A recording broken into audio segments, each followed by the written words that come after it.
let's now move on to the next big thing called Machina.io. And this is something that I started working on, more than 10 years ago. And it's basically two different things that we now basically have under the Machina name.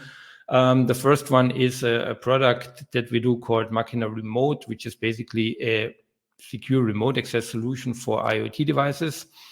The basic problem that it solves is you have like an IoT device that is deployed somewhere in the field, can be industrial equipment, can be some kind of equipment that runs somewhere in a power station or whatever. And typically, a lot of embedded devices have web user interfaces nowadays for configuration. Now, the same question that everyone has is, once the device is out in the field, how can I access it? Of course, people have been using VPNs for that purpose, but that doesn't work like in every situation. And it's also very complicated to set up, especially if you also want to give remote access possibilities to your end users. Then you have a whole lot of security things that are very hard to solve with VPN. So, for example, we have a customer in Germany for Machina Remote. They are building phone systems, office phone systems, basically. And these are basically embedded Linux devices that have a web user interface for configuration.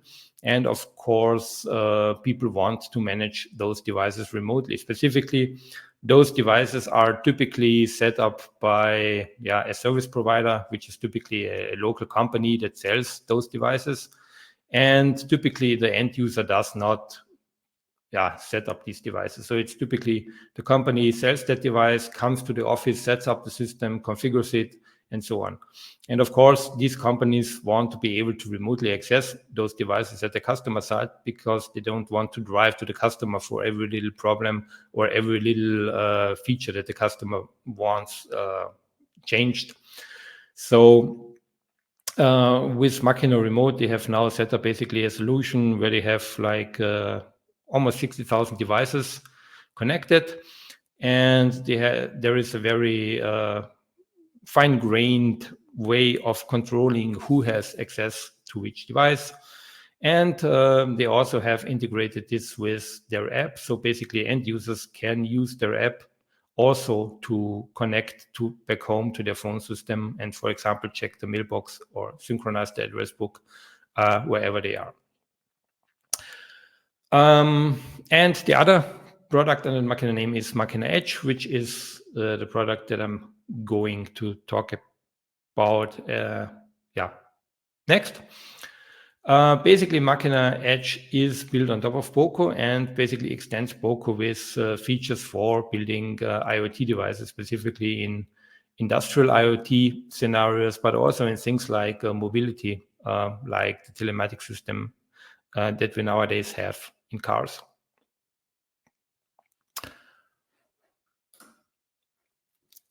And this is also that we kind of evolved out of the work that I did over the last 15 to 20 years in embedded device development. And there I noticed the kind of lack of a good framework for C++ that allows you to do all the things that you want to do, specifically now with IoT devices. Specifically, one feature that I wanted to have is I wanted to have a scripting language to do some of my programming. I love C++ and all, but of course, some things are much easier to do if you have a dynamically typed scripting language available. And this is when around about 12 years ago, I had the idea, there is this open source JavaScript implementation from Google called V8. I could have a look at it and see if I can do something interesting with it. Yeah, and then during some foggy afternoons in November 2013, I started playing around with it and doing some stuff. And I also had these other libraries that I had built over the years, on top of POCO, specifically the remoting framework and the open service platform. And basically, I started to combine these things. And this is basically how Machina Edge, or as it was called back then, was just Machina. Or in the beginning, actually, it was called the IoT platform or the IoT framework, for lack of a better name, came to be.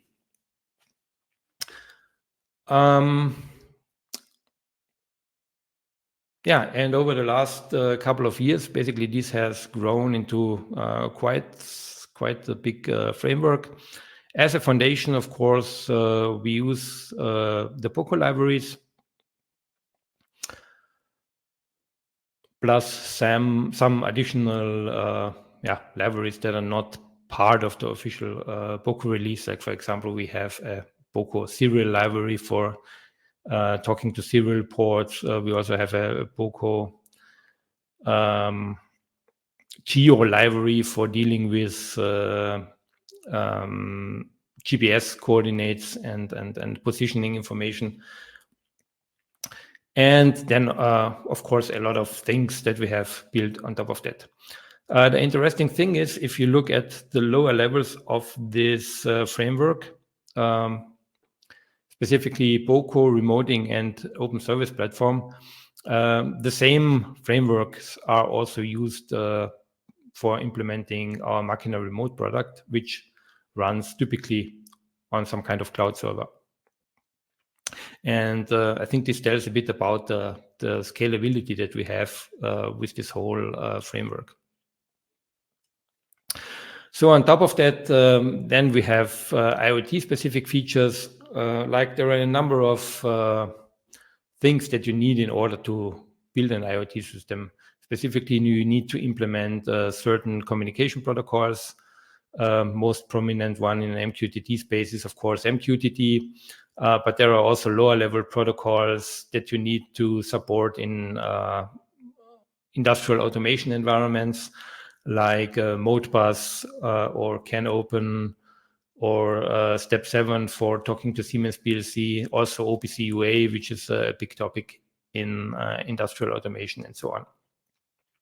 Then, of course, also things like Bluetooth LE, and of course, legacy stuff like the good old serial port. So we have a number of implementations of all of that. Then we also have some abstractions for dealing with sensor data, which is a nice feature, because when you write a code, for example, that deals with, in the simplest case now, like a temperature value, you typically get the temperature value from some kind of sensor. And thanks to the sensors and data point abstractions, you can basically write your code in a generic way. So you don't have to care which sensor your temperature value comes. You just basically deal with the temperature value and some meter information, of course. And the rest can be basically kept in the configuration, or at least outside your so-called business logic. And then we also have a number of other services that we provide to be providing code on our platform. Last but not least, there is also a web user interface on top of it. And we will see that at the end when I show you a quick demo. There are two frameworks that I want to talk at least a few minutes about, that are part of Machina.io and that are also built on top of the POCO framework. The first one is a library or a framework called Remoting. The original inspiration came from these RPC implementations that were back then available for .NET and Java. And I wanted to have something similar and easy to use for C++. Some of you may remember Corba, which was a platform-independent RPC standard that I think was popular, or kind of popular in the early 2000s.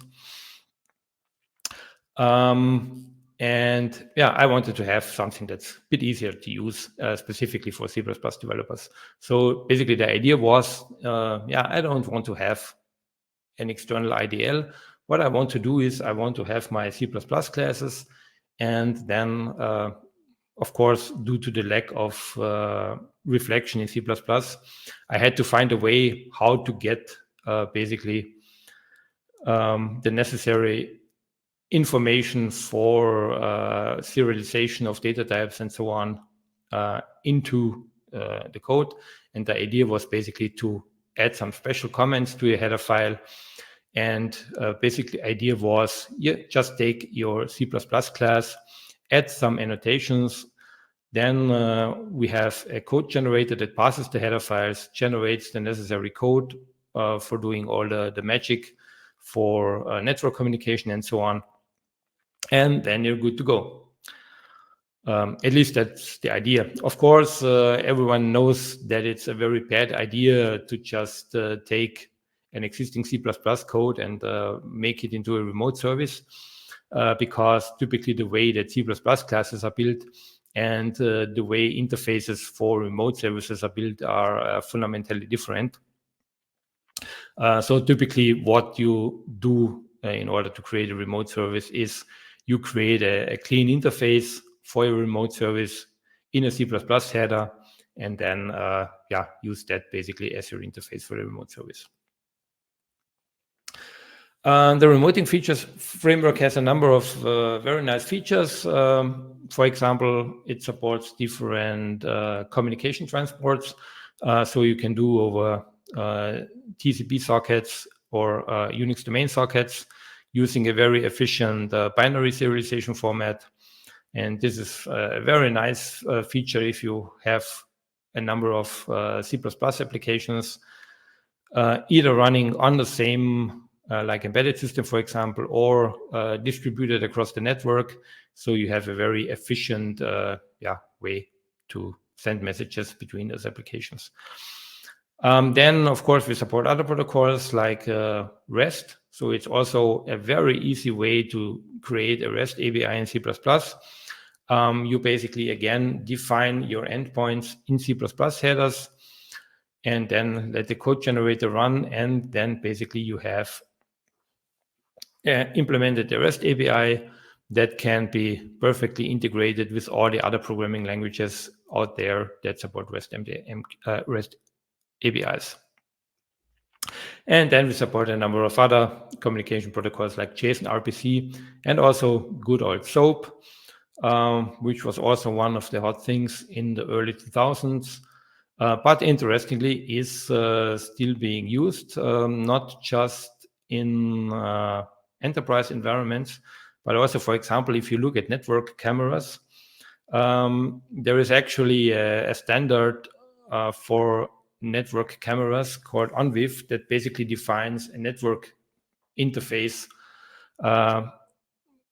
for cameras that's basically used for configuring cameras and also for basically taking pictures from cameras and so on.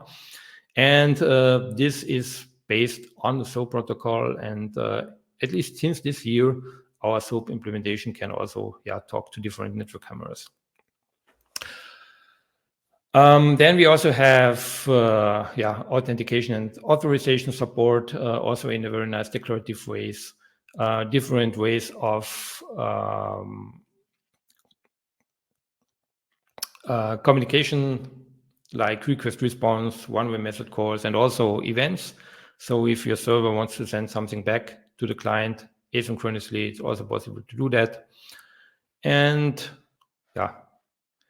another interesting use case that we have for remoting framework in Machina Edge is we have automatic bridging of C++ to Java code.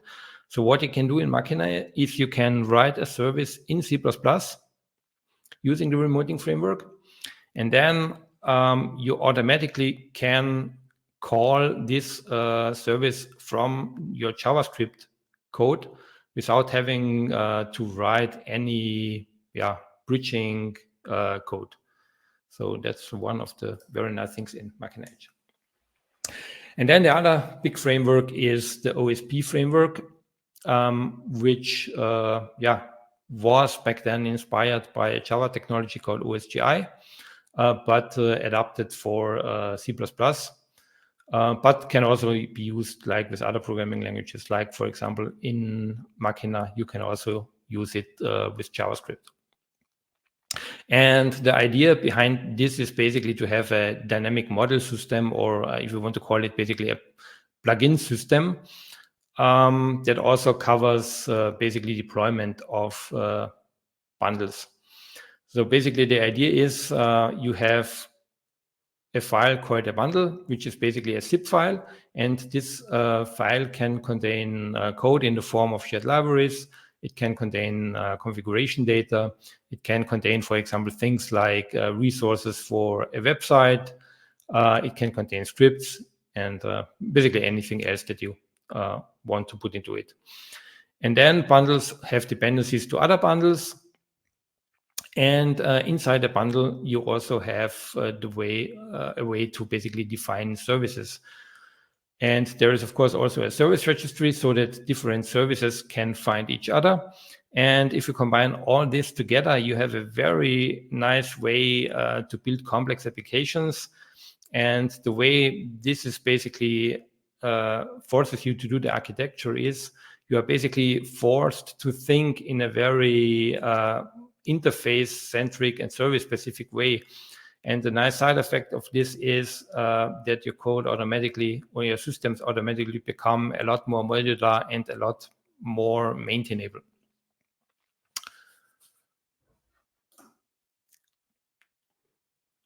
Yeah, I've already mentioned this automatic wrapping of C++ or automatic translation of JavaScript to C++ calls. This is an example. Say you want to, in this case, write a very simple sensor class that basically has a method that gives you the current sensor value and also has an event so that you basically get a notification when the sensor has changed. Then what you need to do with the remoting framework, you add a special comment at the top that says remote, and then code generator will go over that, do its magic, and generate a lot of source files that you have to add to your project.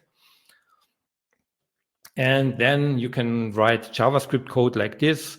For example, you have the temperature sensor. You want to subscribe to the value change event, pass in a function, and then do something with the new sensor value. And all this basically without having to write any glue code.